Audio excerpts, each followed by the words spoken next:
Welcome to the Practice Discipleship Initiative webinar series. My name is Dawn Troutman. I am your host for this series. I'm coming to you today from the Metro New York Synod, and I am happy to be with you. This initiative is a dynamic partnership between the ELCA Youth Ministry Network, the ELCA and its youth gathering, and ELCA seminaries and colleges. Practice Discipleship offers leadership development for the sake of faith formation. The theme for this year is Wonder. There will be a series of 7 webinars that focus on Lutheran theology, ministry theory, and practical skills relating to our theme. Today's webinar is entitled Wondering Through Service Learning. You see it there on the list on your screen. Our presenter is Mark Jackson. He's the professor of Trinity Lutheran College. You will be able to ask questions as we go along. So take a moment just to find the chat box. It's probably at the right side of your screen. If you type a question in there, I'll find a good time to repeat that question to Mark so that we can have an interactive experience. There will also be times that we ask you for ideas, so please do type in your brainstorms, your questions, your answers to our questions, and I'll get to as many as possible as we go along. So without further ado, welcome, Mark. Thank you, Dawn, and hello to everybody. I'm really glad to be a part of Practice Discipleship in this particular webinar. And just to kind of give an overview to what today's webinar is about, the intention is that this session is going to explore how service experiences can be utilized to help young people explore and wonder, again with the theme of wonder, about topics and issues that are important to them, maybe your community, maybe in our nation, and maybe the world. The process involves identifying what those topics, issues, and concerns or opportunities might be, and then to think about how we can engage young people in service or mission or immersion experiences that give opportunities to learn more about these topics and these issues. And my hope is, and really the goal of Practice Discipleship, is that anything that we discuss and learn here is something that all of you participating can take and lead in your own context. So I think we'll go ahead and just get right into the conversation, and that's to think about why service. There's no secret that most youth groups frequently offer opportunities to engage in short-term service projects, mission trips, things like that. And I'd be interested in hearing some of your responses, so go ahead and be entering those in related to these questions that you see on the screen. What impact can service experiences have on youth, and what role might service and mission experiences play in opening up important topics and issues that are relevant in kids' lives and in today's world? So go ahead and be sharing some of those. And I would just say, I often hear leaders talking about how kids get outside of their comfort zone. That's a phrase I hear a lot, often from young people being involved with experiences of being with people that they're not often around or in new places, that they're exposed to new ideas or views about the world. That tends to be one thing I hear. Dawn, what are some things you think? In addition, and I'll give people time to keep typing, it's one thing to learn about some of these issues in school, but service learning allows our youth to actually meet people who are affected by some of these issues. One person wrote in racial and socioeconomic inequality. Thank you. So lots of the topics that you're talking about. Yeah, and I think, I always hear about, being involved with, and maybe this is kind of what you were saying, is being able to engage with the other. In other words, other people that, again, sometimes you're not always in conversation or community with. And in that way you get a new perspective or new eyes, so to speak, new lenses, just by interacting with people or being in places that are maybe not as familiar or comfortable to us. Wonderful. And building on that, Harold said service learning, service experiences give a common story and language to engage life and faith. I love that. Thank you, Harold. So, I think, service and mission experiences, can certainly be the catalyst for young people to open their eyes, minds, and hearts to the world around them. And as I talk with youth leaders, there's no shortage of stories about how service projects or mission trips have made significant impact in a young person's life, or gave them a better sense of community, expanded their worldview, provided opportunities to discover leadership skills, maybe introduced them to an unfolding understanding of vocation. Wonderful. And Jen adds to your list, it connects kids to their communities and adds an additional memory imprint. I love that phrase, memory imprint. Yeah, I love it. Yeah. Justin wrote, we just did care packages for our college students and asked them what was their favorite memory from their time at our church. The #1 response was mission trips. So there's your memory imprint. I don't know if Justin and Jen know each other, but it's definitely there. Andrew wrote, through service experiences, faith becomes real, relevant, challenging, provocative, and inspiring. Wonderful. Thank you, Andrew.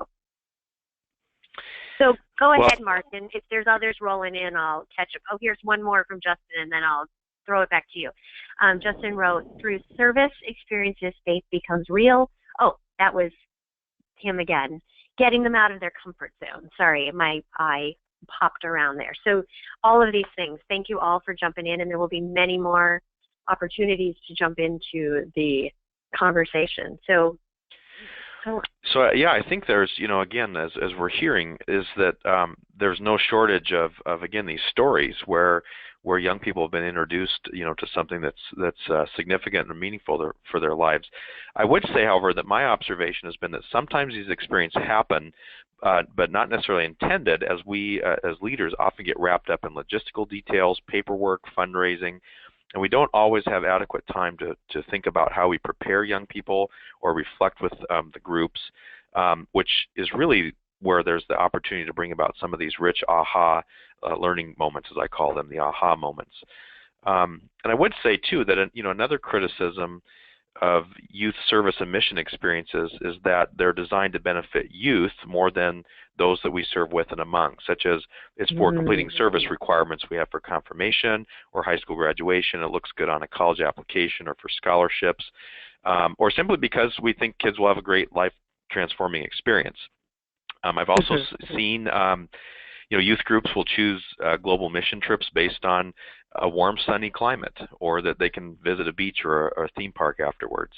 Right. And what's often put to the side in these situations is seeing the site and the community as equal partners in this reciprocal relationship that matches a group's gifts and talents with what the expressed needs are of that community or of that site. And I mention this now because I think it's important to keep in mind as you plan service and mission experiences. And my hopes of what we talk about here today is that as young people explore the topics and issues that are important in their community and in their world, that we also bear in mind that we do service with some level of sensitivity and the spirit of partnership that we do in with these communities and with these individuals. I hope that makes sense. It does. It's not just about your college application, right? It's not about just serving the youth from our church who are serving. It's about the community. I want to pop in with just two other comments. Laura said the benefit of service experiences that it makes youth more aware of people in their community. Thank you, Laura. And then David said service experiences show our kids there's a bigger universe than their world. Really, that can only happen if we are really partnering with those we are serving, as you were just saying. Yeah. So I appreciate all these thoughts from our participants, because I think that's what we're going to try to get to today is how can we help ensure as much as possible that these kinds of outcomes are what our young people experience in the service and mission experiences. So, and again, all under this theme of wonder and wondering. Wonderful. Let's go. I think the first exercise is intended to identify a number of topics and issues that your group or individuals in your group or people in your community might be able to wonder about together. And then later we can use these topics to discuss a service experience that might aid our group in this. And the difficulty, of course, in this environment is that we're all coming from different contexts. We all have different perspectives. But I'd invite some thoughts, and it's on the next slide, which deals with issues that youth think or wonder about, or what concerns them, what controversial issues are present in your community, what are hot topic issues in our nation or our world. And so let's spend some time brainstorming these, and I'd say just go ahead and plug in a couple words at a time that we can hear from people. And to remember that these topics are not always easy to talk about. They can be difficult. They might be controversial. They don't necessarily have an easy answer. Some examples that come to my mind is, in my local hometown, there's a growing number of people experiencing homelessness, and our city government is considering how to respond, and social service agencies are considering to respond. I wouldn't call it a problem, but I would say that there are concerns that people have. I often hear about bullying in schools. I think when I was in high school, it always seems like bullying was limited to, senior guys harassing the freshman boys or something. But now we even hear about bullying in elementary schools. Immigration is a topic, in kind of our current political environment. Refugees. What are some things that that you think, Dawn? Yeah. So just as a good segue, Nick, at the end of the last round of questions, saying service learning puts flesh and blood into the stories we hear about every day, which brings us to what are the stories we hear about every day? The list you already said. Andrew wrote, why are there poor people? Why do bad things happen in people's lives? Laura wrote, the LGBTQ community, and also she wrote, Islam and ISIS. I know you already talked about immigration, but there are Islamic people living here now, and people wonder what's the difference between Islam and ISIS and all that goes along with that. So big issues that kids are aware of. I think I was talking to some students here at the college and asking their input, and they were talking about violence in schools, everything from the more just fighting, everything to gun violence and kind of those issues. I live in an area where we near Marysville, Washington, that about a year and a half ago experienced a school shooting situation, and these students were saying just violence in all of its forms, whether that's their schools or their colleges, to terrorism, things that happen, Belgium, Iran, Kenya, France. That violence is a major concern. Wow. There's another theme kind of coming up too. Justin wrote, homelessness is a huge issue in my city. Sometimes congregation members wonder why we go away for mission trips instead of doing them right here. Jen also wrote homelessness and poverty. David wrote a community heroin epidemic. And Andrew wrote racial reconciliation. So those are all big topics in their areas. Yeah. One thing I kind of suggest, if we're going to be brainstorming with people, and sometimes it's with young people, introducing them to the larger community and larger world and issues, is to bring in some newspapers, which I know sounds archaic, or to go to some news media websites, or invite people to even, scroll a social media site and see, what's being talked about. What are the issues? And I think sometimes that takes it from the intrapersonal, like what am I concerned about, to what really are the needs, or the concerns or the issues that are going on, again, outside of myself or even our community. And again, a number of these have been mentioned. Right. Homelessness and poverty is never the trending topic on Twitter, though. Right. So it's going to require both ways of looking into it, not just what's on the newspaper. But I love that. Yeah, going bigger. Well, I think sometimes what happens, like in that example, is it may not be homelessness and poverty are not trending, but the expressions of it. So all of a sudden when you're talking in a political arena about taxes or the responsibility of citizens, or that people start seeing in their community how the dynamic has changed or the needs have changed, churches see that. So we don't necessarily always get, right at the root of it, but we start to see the expressions of it in some way. And it's good to draw those connections. Thank you. That's helpful. Yeah, thank you. In some ways, I think, this list can get a little overwhelming as we start to do this brainstorming and all that. Yeah. But, in the spirit of our theme, there's definitely a lot to wonder about. There's plenty to talk about. There's plenty to discuss. There's plenty to explore deeper.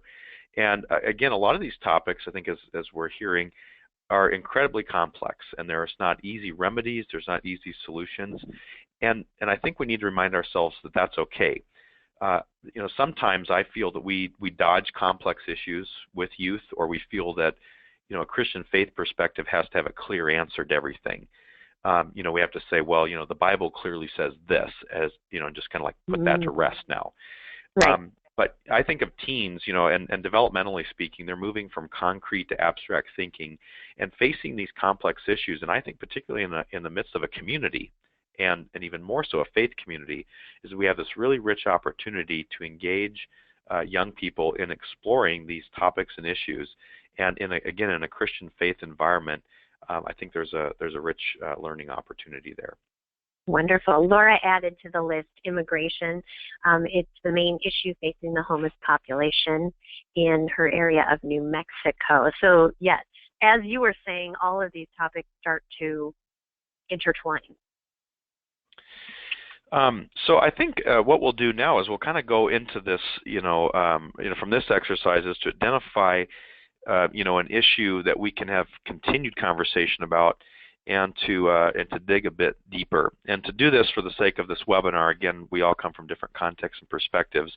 I've decided to use an issue that's kind of a topic out here in the West. That has to do with water shortage. And I say out West, but I know that can be in a lot of other places too. As I've been reading the national news the last couple years actually.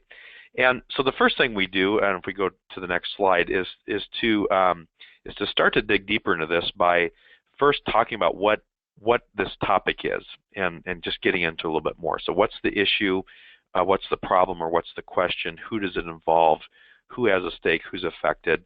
And for this one, I'll just kind of give some examples. I think here in the Pacific Northwest, we know there's an issue when we look at the mountains and there's not as much snow on them. They used to be covered in snow, and pretty soon it's the middle of spring, and there's not any snow on them. And so we can start to see that.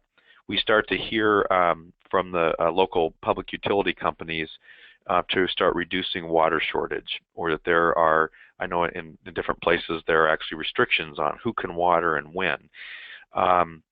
And who does it involve? Well, it involves a lot of people. It involves, community residents. I was looking at some information for California and their water shortage that they're in the midst of, and farmers are probably the most affected. I read a statistic that 2/3 of water in the state of California is used for agricultural purposes. Wow. So farming, and then of course, as we probably know, farming is key to the economy of California. And so it's not just the residents, but there's farmers and businesses. And again, this is where you can get into statistics. And I was reading today that the hit to the California economy last year because of the drought was about $2.7 billion. So it's probably affecting everybody. But this is a chance to just kind of get in and learn a little bit more, about the issue and trying to define it. So if we know that this is a concern, we know it's also complex. And so this next question or set of questions begins to look at perspectives. So what perspectives exist concerning this issue? What do people say and do regarding the issue? And where is there controversy or conflicting issues? Now, again, if we went to immigration or refugees, that's probably, we can really see a lot more controversy there. But let's spend some time, and individuals can give some input on this, is even around water shortage issues. What kind of perspectives are there? Where is there controversy? And where are there kind of conflicting views? Have you had any of this experience in your own community, Dawn? With just controversy in general, or no, around water issues. Yeah, I'm on the other side of the country, and it's not at the forefront, but I am aware of it because I've been recently out west with you, actually. It is hard, when you hear about one side of an issue, you immediately are thinking of whoever tells you about it first. You're like, oh, that's the whole issue, and then it's hard to think of the other side, but then there always is another side. So it sometimes takes some digging in order to see it from the side of the other faction, if that makes sense. Yeah, and I think from my own experience, when I was in California last summer, where they talk about conserving water, And then you're thinking, well, I'm just one single human being, and will this glass of water or extra 3-minute shower, will it make any difference? Well, then what happened, a couple things that happened was the question came down to, well, who gets to use the water? If there's only so much, then who gets to use it? And so, yes, organizations local communities are reducing their water use, or saying people need to. But then there was these stories, I don't know if you saw them, of like movie stars or famous people, or that were watering their lawns. Yeah, and they were actually like secretly watering their lawns. Or there was a company that was under kind of scrutiny because they were bottling water, right? It's a company that sells bottled water. And so they're taking water that's already precious, bottling it, and sending it out of state to sell it. In other words, they were selling a limited resource. So that's stuff I remember last summer when I was down there hearing about. So Laura in New Mexico, we had just mentioned her, she said her perspective from living in the desert is that youth don't really think about water because they're always in a drought. It's just the reality. So there's not a push locally to do anything about it, including conserving water. So this is it's become so normal to not have enough that people are no longer focused on fixing it. Yeah, I think you're right.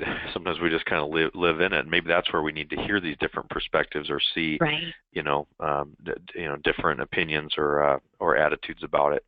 Yes, Andrew wrote the increased exponential impact of these problems on people, or people who live on the margins of our society. Isn't that true with everything? Yeah. That I can probably survive a water shortage, but somebody who is on the margins really is not going to have access to water, and it becomes more critical more quickly. Yeah. And I think sometimes I found a statistic the other day, that says that it takes about 86 gallons of water to produce about 1 3/4 ounces of beef. So it takes. So then when we look at the agricultural side, and even my food choice on a day-to-day basis impacts water use either in my community or in another place. Yeah.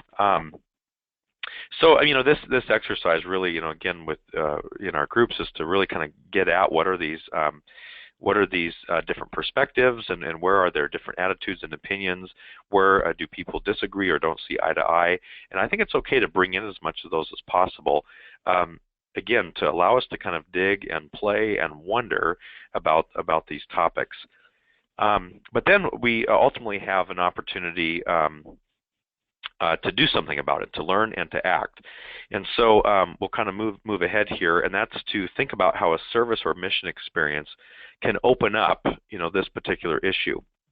So in other words, what type of service experience would provide us with the chance to do something meaningful and give us deeper insights, or contribute to a solution of some kind. So I always like the what if we question, and that's to invite people, and we'll go ahead and do this here now. If people have some thoughts here, is to think of a service or a mission or immersion experience that would allow a group to explore the issue and pose it in the form of this question: what if we? And so I'm going to invite people to say, well, what if we? And it's just to think big picture. What kind of a service experience, what kind of a mission opportunity, what kind of a immersion or relationship-based experience could help us begin to explore this issue around water usage, water shortage. I love it. While people are writing, Jen wrote, the big issue that goes often unaddressed in waste shortage is that of the ego. Maybe this is in response to when you were talking about a celebrity watering their lawn, because she wrote how our usage is more important than our neighbors, instead of looking at our part in the broader community in terms of water usage. Thank you, Jen. That's so hard to see. I am thinking, please do write in as we're talking, what if we fill in the blank. I do want to get your answers, and I'll come to them in a moment once you've had a chance to type. I'm thinking about, I spent a summer in Missouri during a drought, and it was in an area where they raised beef. You already brought up beef, and I do not eat beef more for a medical reason than for a sort of save the world reason, but they, for them, how do you have enough in order to feed the cattle, and then there's the pressure of, it's not always a good use of resources if you're raising cattle, but for them, that's their livelihood. They've invested in it. They need to survive as well. So that was a community seeing both sides of a water issue and both sides of kind of a vegetarian issue too, I would say. So there's always many sides. Yeah, and I think, at this point we sometimes need to challenge participants to think beyond service projects, which is like something that we actually do, like roll up the sleeves, and sometimes we have to think about, immersion experiences or ones that kind of put us in a posture of listening and learning more about the topic. And I think sometimes this kind of requires our groups to think, differently about service and what service is, and it's not so much about what we do, but what we might learn, from being with others. I think, the what if we, I think a lot of it, again, has to do in this water situation, a lot of it has to do with education and how do we educate ourselves and maybe our church community or our local community, about these kind of issues. Mm-hmm. Is there any Andrew other is thoughts right. Andrew was kind of first to the table. He's right there with you with education, saying, ask local officials to identify the most critical issues in our local community and ask how can we help. Somebody would, the police or whoever are interacting more widely would know a lot more about the more global impact in your community. Allison wrote, our youth were really impacted by doing the Walk for Water course at the National Youth Gathering in Detroit last summer. It'd be interesting to build on that experience. Thank you, Allison. Andrew wrote, service as a discipleship, not a project. Exactly what you're saying. Andrew, yes. Thank you. You're right on board here. I love it. Do you know that Walk with Water project she's describing? Can you describe that a little bit? Are you familiar with it? I'm not familiar with it. Are you? Or should we have her describe it and I'll read it? Well, she probably should, yeah. But as I recall, it was carrying so much water for so much of a distance that would kind of resemble what a person, maybe in a different part of the world or developing country, how the lengths that some people have to go to get, clean water. And so I remember seeing these pictures of, teenage boys, carrying all this water for, just, this long distance and kind of getting worn out by it. But to say, well, right. That's really, this is really what it's like in a lot of parts of the world. What I appreciate about that, and Allison's comment, is that it even takes us to a global, looks at a global lens here around this issue. It's not just a local thing, but it certainly is global. And then it goes back to the earlier comment about how can my one shower affect this global issue. Sure. Yeah, exactly. Well, I think, what we'll do here, and again, just to be clear, this is not a webinar about water issues. It's about a service experience. And so again, we'll have a time maybe in a couple minutes to talk more about think of all these different issues that we could kind of run through here, this process. But what we're trying to do is, again, lay out this process that we can develop a kind of a service experience. So I think what I'm going to do, there's a couple of comments, I think Andrew and a couple others, and my suggestion, just for the sake of having a hypothetical situation here, is let's take education. That we want to educate our church community around the issues of water shortage. So I think we'll kind of land Chris is right on there that. with you. I hope he's not jumping the gun. I think, yeah. So he wrote, our congregation duplicated the water project for the whole congregation on Rally Sunday. They walked the property. And so that shares with the congregation and let the youth become the teachers. Sure. Yeah. So Wonderful. Yeah, that might play into this. Yeah. Good. So what we'll do is we'll think about this not all this is scripted here, so we're just kind of going as we take it here. But again, it's to think about how do we then use service experiences to get into these various topics. So let's talk about using service learning to wonder. And so we'll turn to this process of service learning, how it can be used to help young people wonder and think about and explore issues that we've identified. So in this next part, we're going to kind of do two things at once. I'm going to provide an introduction to service learning and some of the key components that are important when we plan service and mission experiences.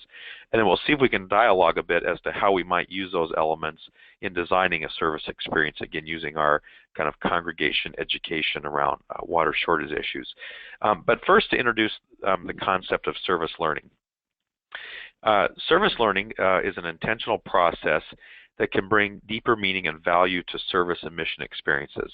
It's a process that combines a service experience and an educational component, and thus we call it service learning. So there's both are present in this, service and the learning dynamic.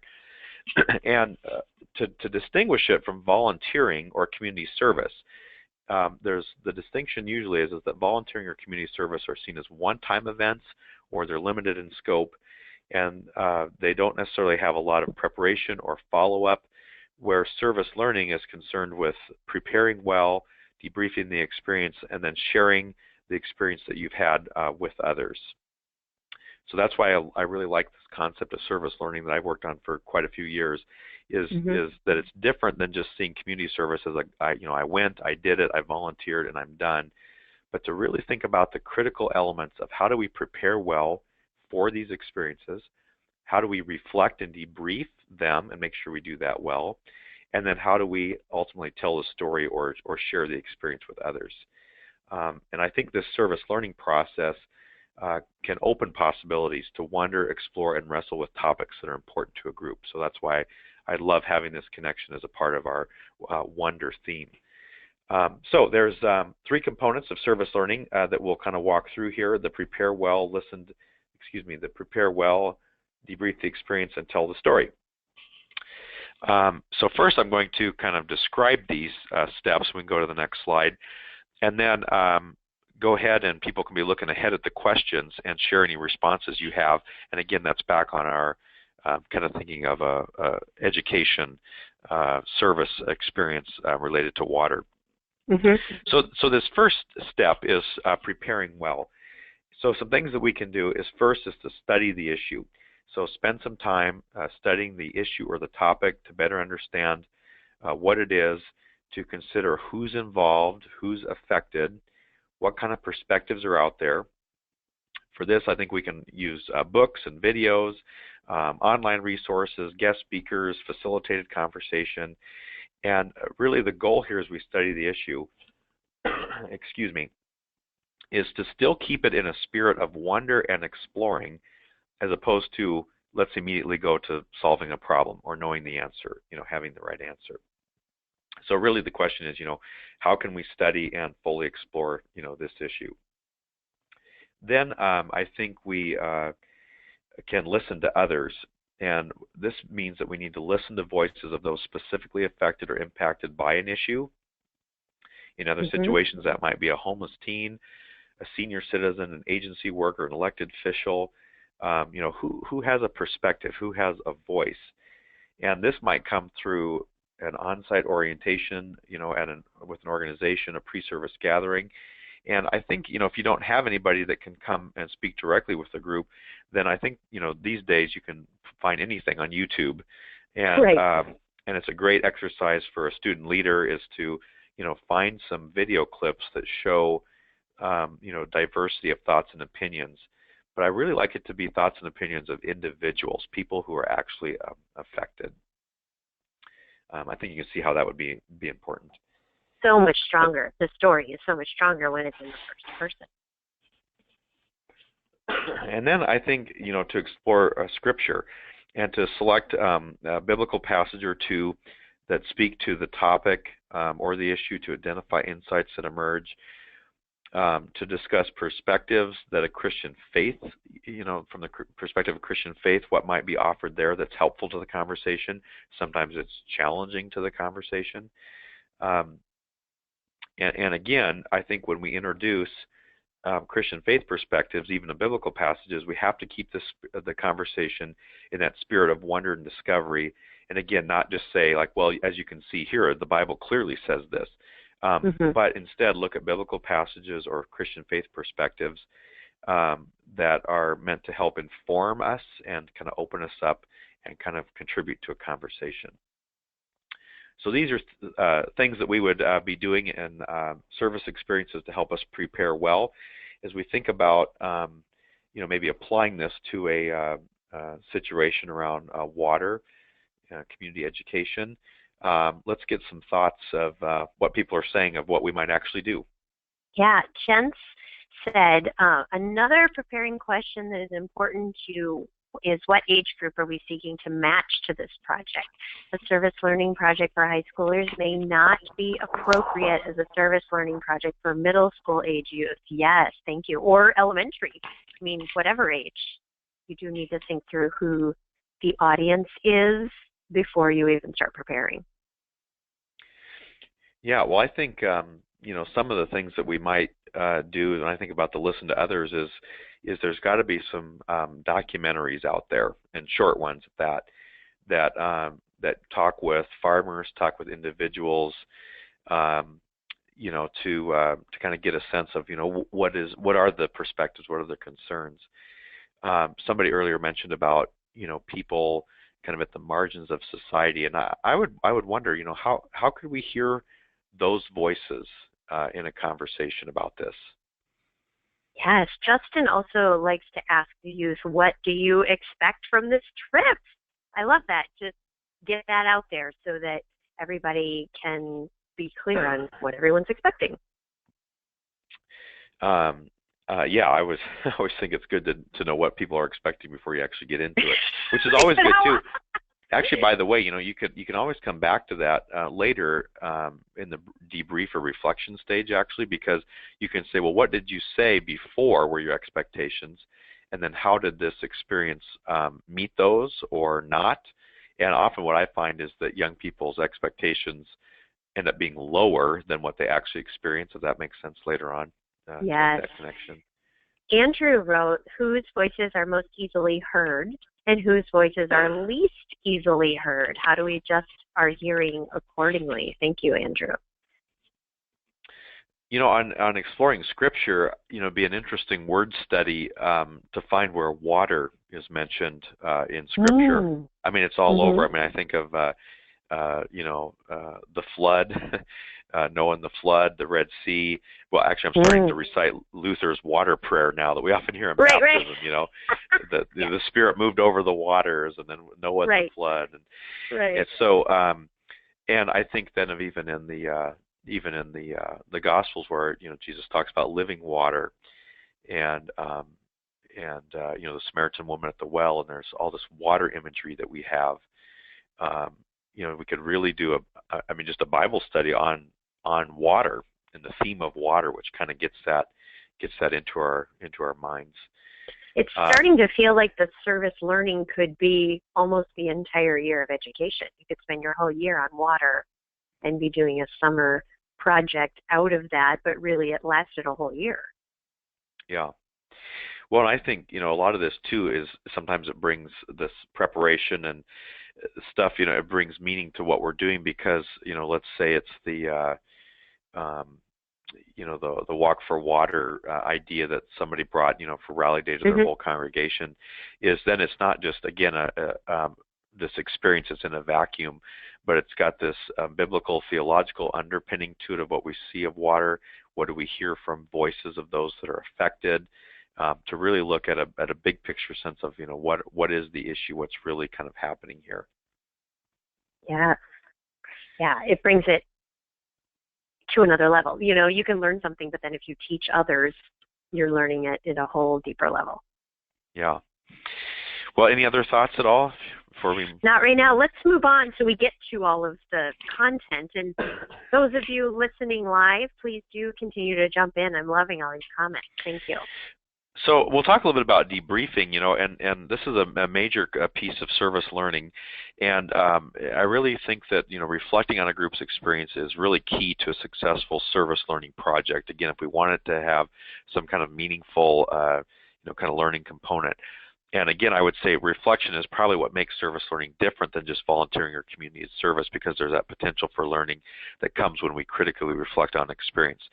So we definitely want to reflect on the experience, providing time and space to debrief the group's experience during, immediately following, or at some point in the future, to think about, what insights have emerged, where have we found answers or solutions to questions that we had, what new questions or concerns have been raised.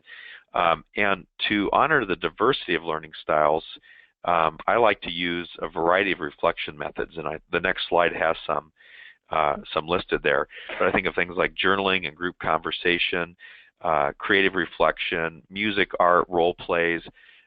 Sometimes I think we get stuck in, well, let's just ask some questions and talk about it, or maybe we journal about it. But I think there's some really unique ways that young people can reflect.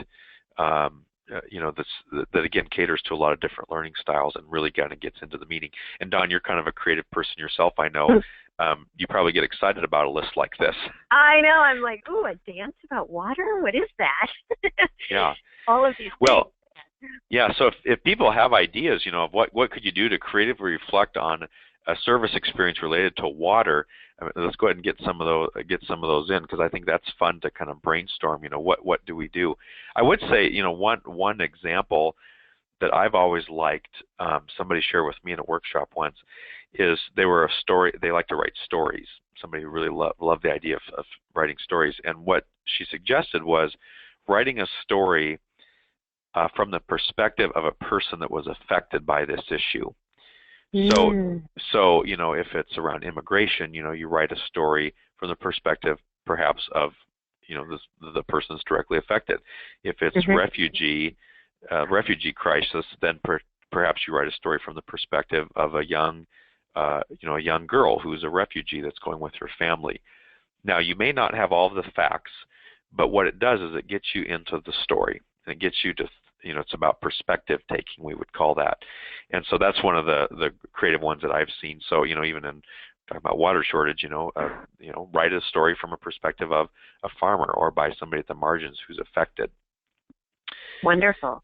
Jen said, have the youth lead a service around the theme of water, and during the sermon time have a presentation about what they did. Thank you, Jen. Very much. So if we go to the next slide here, there's what's the next one? Oh yeah, return to Scripture. So what we can do then is we can go back to the Scripture passages that we looked at before, and see if does it reinforce our experience, or do we discover any new meaning or insights? How might Scripture be reinterpreted in light of the group's experience? Again, when you've looked at Scripture beforehand, and then you have a service experience, I think it's always good to go back to Scripture and to say, how did this inform us, or what else did we learn, and what new insights are there? And very often I see new insights come out of it. And again, it's this idea of, if we believe that Scripture is the living Word, and it's living and active and relevant to today's life, then we will and should have a multitude of insights that come out of it. And sometimes looking at Scripture beforehand and then looking at it as we're engaged or after a service experience can bring about these new insights. It's almost long-form Lectio Divina. Keep doing it but over a long period of time, not just 4 times in a row. Justin wrote, writing that perspective story would be great for a youth to read as a sermon during a mission trip Sunday. That is a great idea. Thank you. Yeah, absolutely. Yeah, to think about the encounter of of somebody that we encountered, and what is it like from that perspective. And again, I think sometimes we don't always have the details, but I think that's okay, because it's that trying to get inside somebody else's shoes or try to look at it from a different perspective. And we may not have it all right, but at least we're attempting to see what is this issue, what is this situation from the perspective of the other. Wonderful. Andrew wrote, Scripture plus service equals transformation. Thank you for a little math problem there. So true. And then Justin wrote the Ragman skit. So that'd be another way. Use pre-existing material on your theme, but then reinterpret it in your own way, like doing a skit of the Ragman story or whatever. Yeah, yeah. So again, there's just the key I see in service learning is that this debriefing and reflecting part is that it takes time, and it's not just something you can just tag on at the end, or like if we get some time, we'll do it. I think you really have to build that in. So on short term, like mission trips, I think you have to build in a couple hours at near the end of that trip to do some of this intentional reflection. I think if you're even doing a Saturday morning service project, that you have to build in 20 or 30 minutes at the end where you're going to have some reflection, you have some conversation, some way to do something creative. And it's not just seen as like an add-on piece, but really becomes part of the whole of the service experience. And that's when people have done that, that's where I've seen groups, leaders have said that service experience really comes alive and brings about that transformation. The other thing we're doing in the debriefing is we're also saying, well, what's next? And so where we kind of invite the group individually or collectively to think about how do we continue to be involved in action related to this issue or topic? How do we challenge individuals to think about how the experience leads them to act differently, or how attitudes or beliefs might be changed? The group might discuss together how to continue to be engaged in another service experience or one similar. How do they deepen learning? How do they find ways to become further involved in action? And as you said, it might be that that this becomes a year-long process.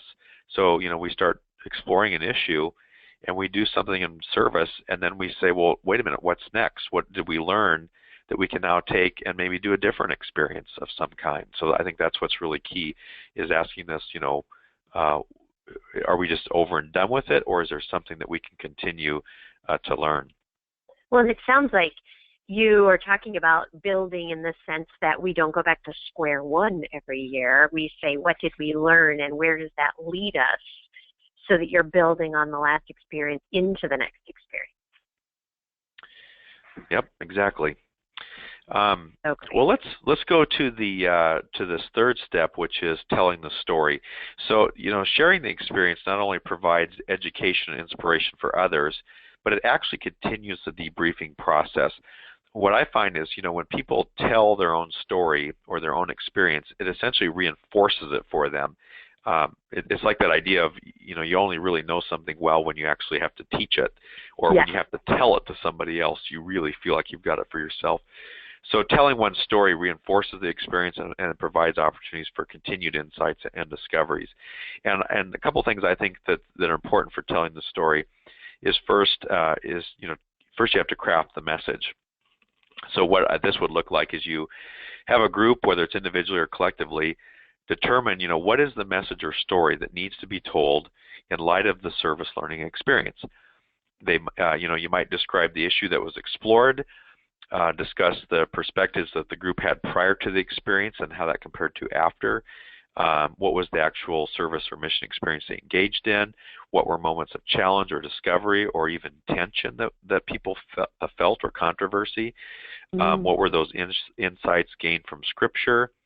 And kind of reflecting on how perspectives and attitudes changed. So first of all, we have to think about when and how will this message or story, or how will we determine what is the message that that we have to share. So crafting that message, and then we begin to think of how we share that with others. So now how do we share that?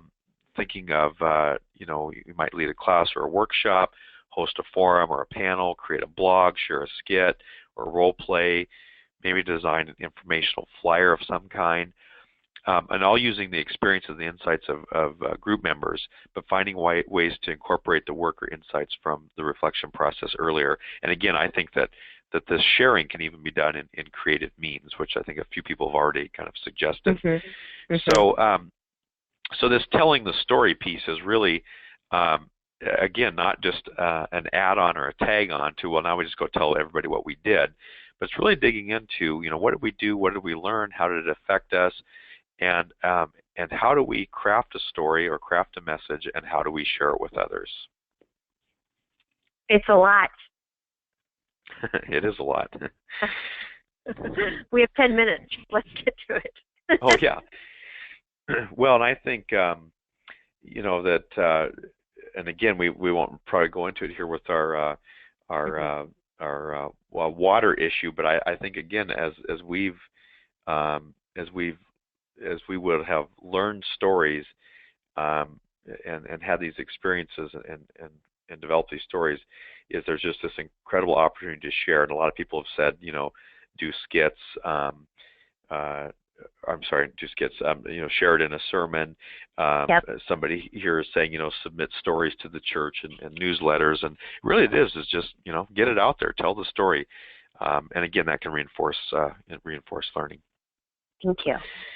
Well, all of this, to kind of close this particular section is, to think about preparing well, debrief the experience, tell the story, and that these aspects of service learning, I think, provide a greater level of impact on youth as they engage in service and mission experiences.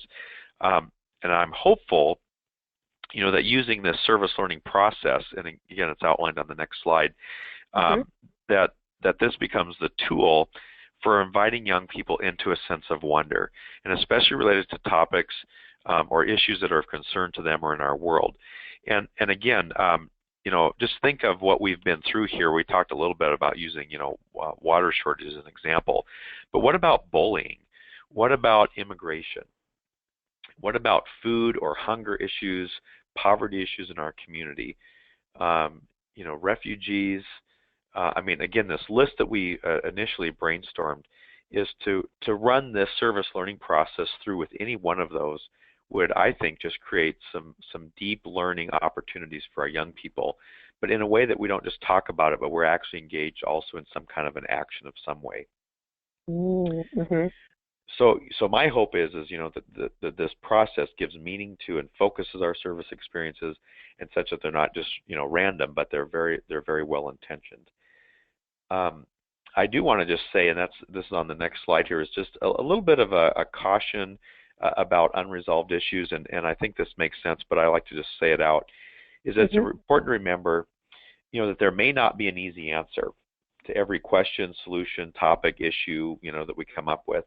And in fact, a lot of these issues that are important to us are incredibly complex, and they may not be answered or quickly resolved. And so I think as we engage in service learning, we have to trust the Spirit's work in helping our participants wonder about, wrestle with, and be challenged by the important aspects or important issues of the day. And that service learning, can offer fresh perspectives and insights. It might bring about addressing systemic issues, reconstructing our understanding of another culture, lead to changes in our attitude and behavior, maybe open us up to a future vocational call. But ultimately, I think the hope is that our participants move toward more faithful action in how we respond to issues and topics. And again, that we don't shy away from those and just think that the Christian faith has pat answers, but that there are multiple perspectives and that we can engage those in a way that's very faithful. That is one of the most hard things, though. Isn't that why we want to just say that the Bible has this one answer, or look it up on Wikipedia, that's the one answer? What you're really doing is challenging us to look at all sides of something and live in that gray area. That's hard. Yeah, and I would just say, I think service learning and this process of that preparing and debriefing and telling the story, it just becomes a method. It just becomes a tool to help us do that. And again, it might give meaning to those service experiences, but also, allow us to kind of get into the fray of the gray or the complex. I love it. So powerful. If people want to look into this further, how do they find you? Or how do they find more information, even if it's not from you? Do you have favorite websites, favorite books, anything like that? Yeah, there's a few resources to mention on the slide there, and the first would be the SALT project, which we've developed here at Trinity Lutheran College. It's essentially free resources. There's some videos and links. It's at salt.org, SALLT.org. One of the things, by the way, that's there, one of my favorites are these reflection prompt cards, where they're like, printed out and they're used. Essentially, they pose questions for reflection that you can put in the middle of a group or pass around in the van, and they're very simple to do, and there's an instruction sheet there, but there's a pocket reflection guide, so there's a few pieces that are there. There's some videos to do training on service learning. ELCA World Hunger put out a resource called Digging In, A Leader's Guide to Service Learning, and that is a guide for service learning that's specific to food, hunger, and poverty issues. And then a number of years ago, the ELCA also had a resource called Talking Together as Christians About Tough Social Issues. This is a great resource. It's a little old, but it's still a wonderful, timely resource, which says how do we even navigate conversations around difficult topics, and how do we do that in a way that's civil and that invites people into a dialogue. And it's an excellent resource, and so there's the way to find it there on the screen. Great, thank you. And what are you digging into? Do you have a topic you're digging into right now, or is water the topic you're digging into? That I am personally? Yeah. Oh, I don't know. I don't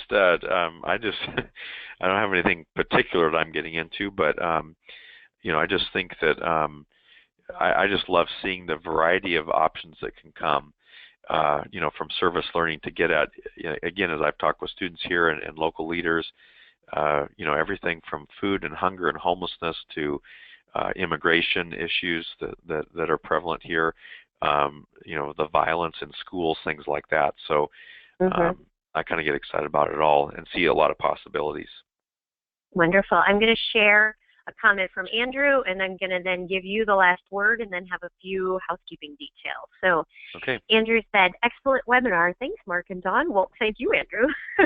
This is a very helpful material. Service learning has become the heartbeat of our youth, and through them has begun to permeate our congregation. Thanks be to God. Best example of this model I've encountered is the WOW Urban Ministry St. John's Lutheran in Knoxville, Tennessee. They are doing awesome stuff. Thank you, Andrew, for giving another specific example. So, Mark, I want to give you the last word, and then we'll do a little bit of housekeeping details. Sure. Well, I guess I would simply say, you know, to loop back to the beginning, is that our church youth groups are doing service and mission experiences. That's a common thing that we do, and we know or we believe that they're impactful, and they create these stories of transformation that we see in a young person's life. So we know that.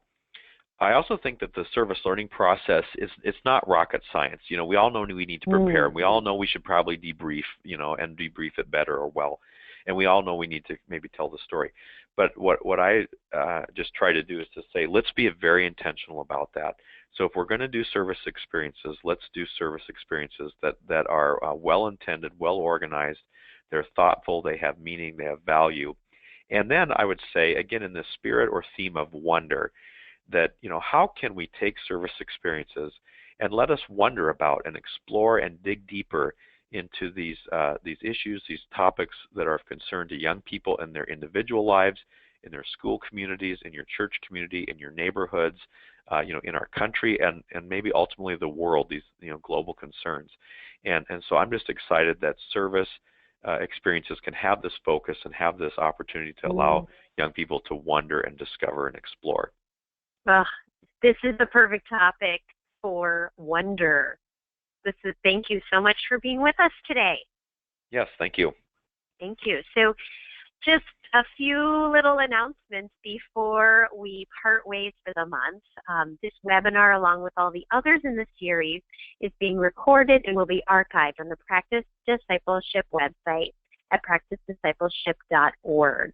Please feel free to download it. Use it with other members of your congregation. That means volunteers, church council, adult forums, colleagues, anyone, even if it's not a member of your congregation. If you know somebody who needs to hear what was said today, it's for them, and you are very much encouraged to share it. You can also download from the Practice Discipleship site videos and curriculum from previous years to use in your congregation and networks. Each synod in the ELCA has a Practice Discipleship coach who's been trained to offer seminars on these webinars locally in your own synod. Training events are posted on the website. Keep checking back for updates. You can also find event dates on the network app for iPhone and Android. This free app gives you anytime access to videos, network news, and a calendar of events, as well as an interactive prayer wall and much more. Follow us on Facebook and Twitter. The Facebook page can be found just by searching Practice Discipleship Initiative. And on Twitter, it's at ELCAPD. When we mention different resources on these webinars, they are often also posted there, as well as on the Practice Discipleship webpage. Coming this Tuesday is the third Tuesday conversation.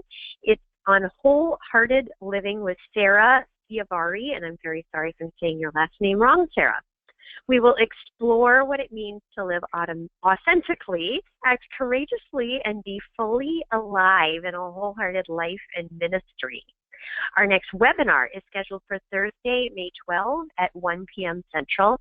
The title is Wondering with Children and Youth with Jeremy Myers. He is a professor at Augsburg College in Minnesota. So thank you all for being with us, and we will see you in May. Goodbye.